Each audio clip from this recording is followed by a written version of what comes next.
So due to unfortunate circumstances, we had to scrap our Signals vinyl review because someone's microphone wasn't on. So yeah, I knew Permanent Waves was your favorite, so you did it on purpose. I did it on purpose. I was like, so you were like, I just unplugged it halfway through, and I was like, yeah. So in the interest of not repeating what we said for an hour straight and losing our minds, we have the original vinyl back from 1980 of Signals. I thought it would be cool not just to do a review, but to take a look at the actual vinyl packaging, because we went through my dad's vinyl collection the other day and we found his entire Rush collection, and of course he has everything except somehow moving pictures.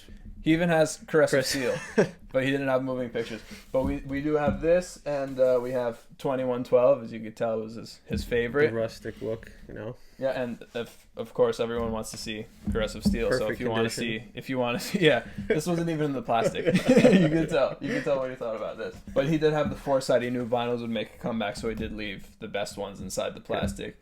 Good. So if you're not interested in the history of Rush because you're a weirdo, you can skip to the part where we actually review the whole thing. But I wanted to take a look at the inside packaging. Here's the vinyl itself.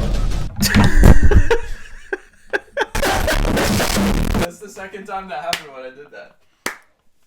You can see the waveforms on here.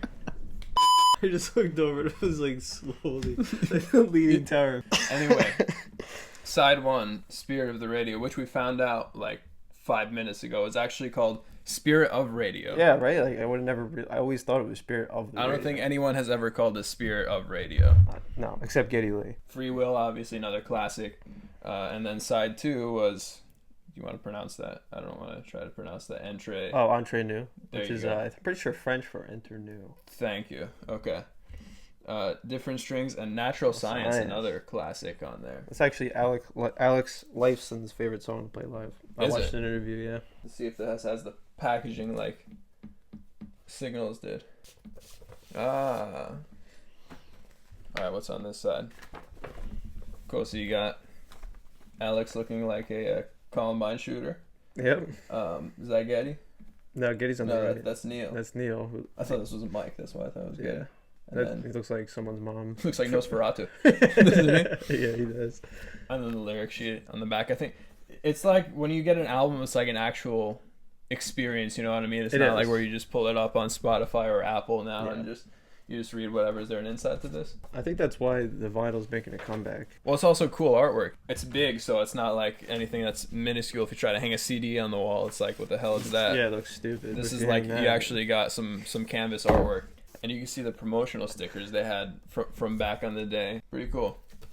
All right, without further ado, let's get into the review, starting with Spirit of Radio. So I think if any song should be used to start off a kick-ass album like this, it's definitely Spirit of Radio.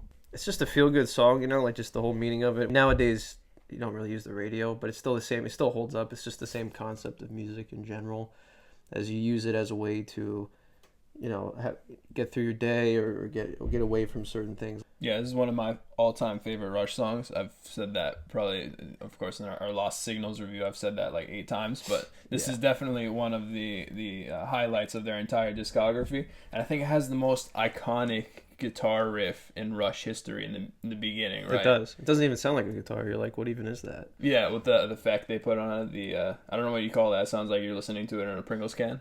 Yeah, That's pretty. The Pringles can does. effect is pretty cool, and I always love the touch that Neil puts on it with the xylophone. Yeah. That he actually has as part of his kit. I know, he's got like a spaceship kit. I know, it's great. I just, you know, and also then that middle part that sounds like the Jamaican. Yeah. Profits written on the studio wall and the Echo of Salesman. Neil put that in there to make fun of like the record company, like just like asking them like pop music out, give us money, this and that. That's why he put that in there. I don't think it's like that big of like, oh my god, that's insane, but it's kind of cool. In their case, it is a big deal because that's for the them. story of 2112, right? They came out with Caress of Steel, which would have made any record label cringe, and then they came out with 2112 right after that, after they got pressure from the label. So I think it's kind of, instead of just bashing the record company, it's kind of like part of Rush history. It is. Being one of my favorite Rush songs of all time, that's a 10 for me.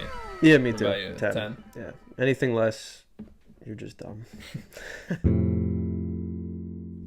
All right, so I want to let the bass man touch on the kick-ass bass that was in this whole song. Like you said, also phenomenal guitar sound. I don't know what patch he uses. He used it in Spirit of the Radio too, but I love that. It kind of it's like a resonating, just like growl kind of sound. No, it is. It's awesome. I love that, and also the phenomenal message of the song too that I think we really need in today's day and age, where a lot of people like to choose comfort and convenience over freedom and free will and being able to make your own decision. I agree. So we'll start with the bass. I mean, like, if you're a bass player, as soon as you pick up the bass, you like, I gotta listen to Freewill.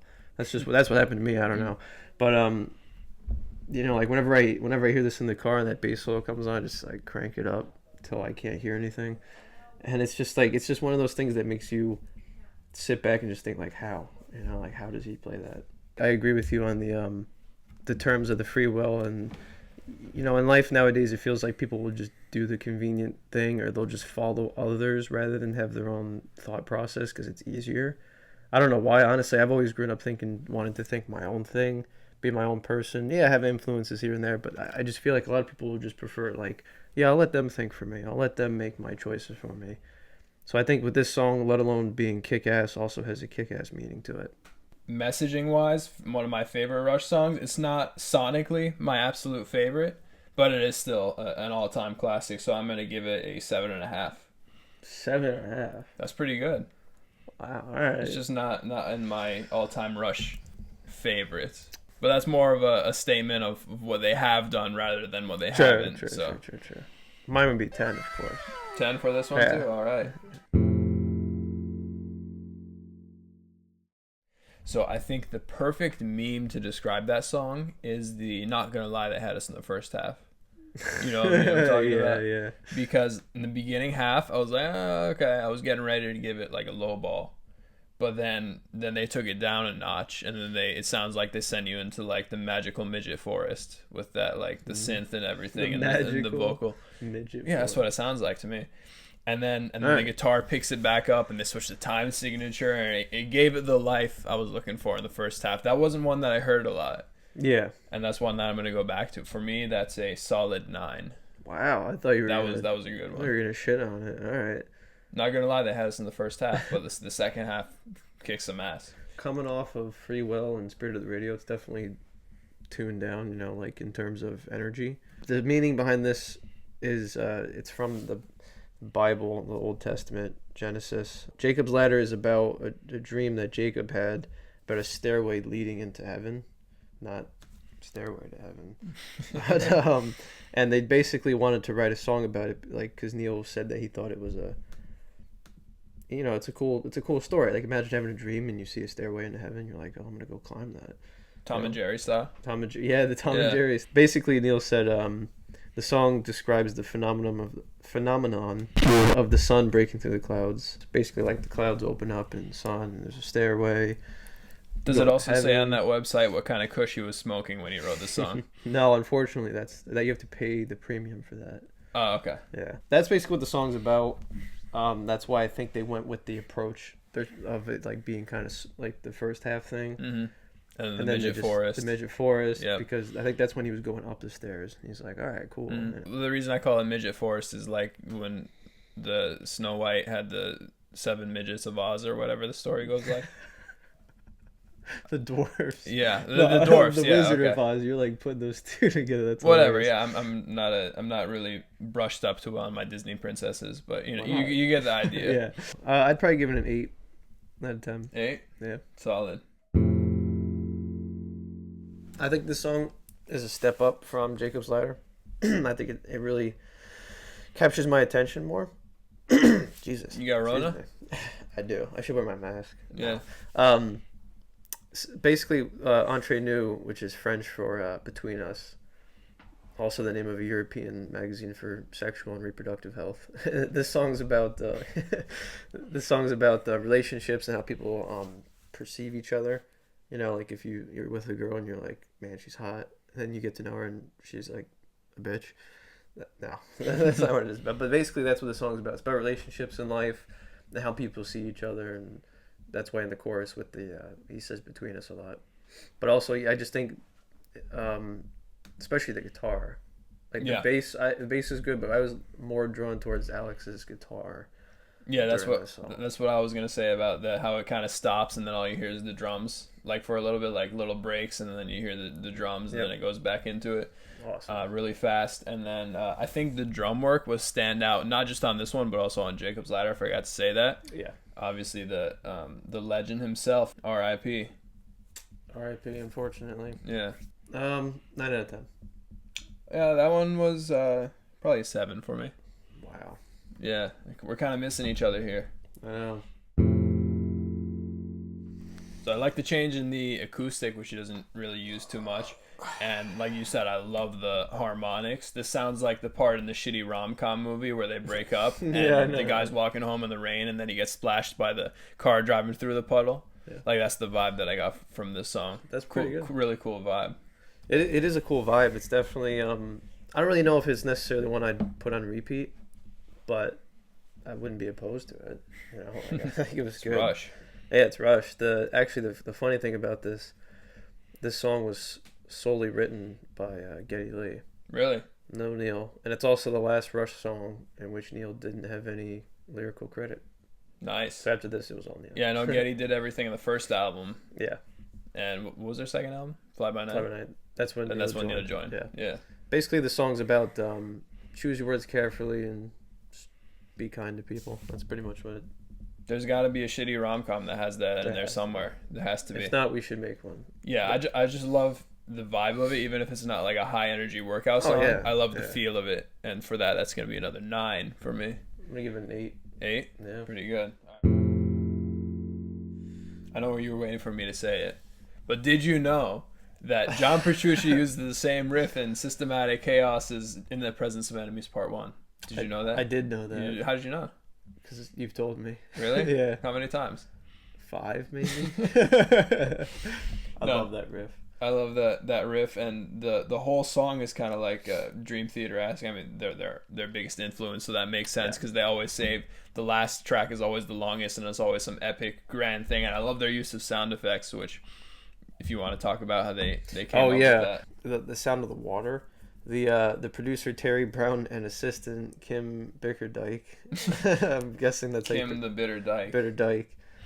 They used oars in the boat they were in and recorded it splashing around. You mean they're gonna go on YouTube and just search like water splashing music in 1980? I think they tried to, and they're like, "Oh, what's YouTube?" And the song's basically about how people forget about nature because of technology. Yeah, that's more relevant today than ever. It really is. That one's a good one. I know I'm giving these out like candy today, but that's another 9. I'm gonna have to give it a 10. A 10. Yeah, Keep missing. We got the first one though. we did. That's We all got that the matters. first one. How about overall? Yeah, 10. Album? Yeah, I'll go 10. Why? It's my favorite Rush album. It's my favorite because I love all the meanings of pretty much every song and like the ideology they put you in and the it just if this album I should say takes you on a trip, you know. Like your favorite rock and shit. Yeah. Bringing back some 2015 Yeah, games. I was gonna try to say the rest of the lyrics, but I forgot. Floating through the sky, Yeah, that's what it is. little Einstein. That's why. I mean, I just love the meaning, the instrumentals, especially Freewill with the bass solo, just really draws me in. I mean, Moving Pictures is still great. That's my second favorite, but I'd have to pick this one. Yeah, I mean, for me, this is obviously part of the Holy Trinity, right, between 80 and 82. Yep. So the Signals and Moving Pictures and Permanent Waves. That threesome there is what kind of brought me into Rush and made me a big Rush fan. So I'm gonna have to give this one a 9 as well, just because it's not my favorite of the 3. My favorite of the 3 would probably be Signals. Which is our lost review. Rest in peace to that too. Still outstanding. Everyone always wants to pick Moving Pictures as their favorite, right? Yeah, but I feel like that's the easy mainstream answer. It is. Have you heard Rush? Yeah, Tom Sawyer? Sawyer. How about Limelight? Oh.